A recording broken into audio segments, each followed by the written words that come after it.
the gospel from Matthew's account of the calling of the first disciples is one I personally love for this reason.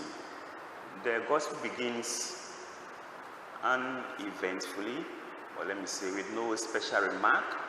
Jesus one day decides to just take a walk. Just a walk. And in taking a walk, somebody's life was touched.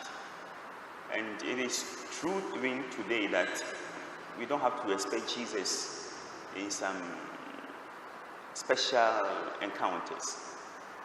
We don't have to expect Jesus in some, as some people say, miraculous way.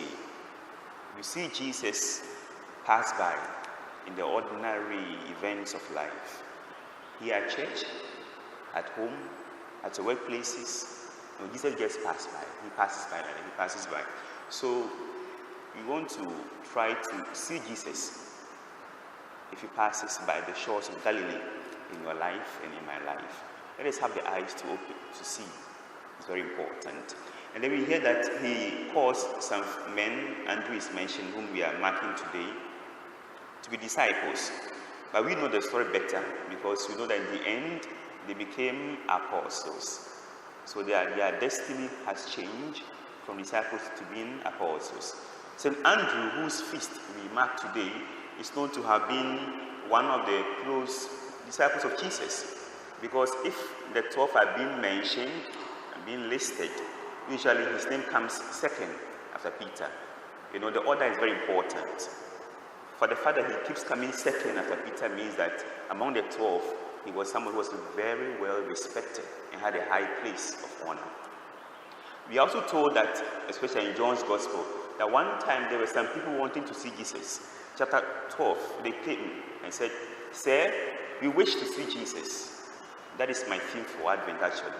We wish to see Jesus. They said, "Sir, we wish to see Jesus."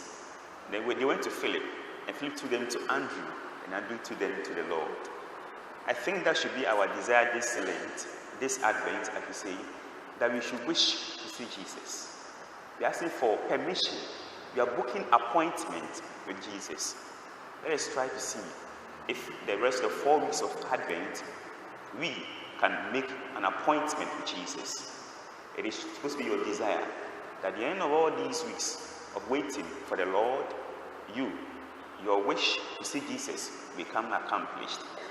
May St. Andrew, whose feast we celebrate today, give us that love to bring others to Jesus.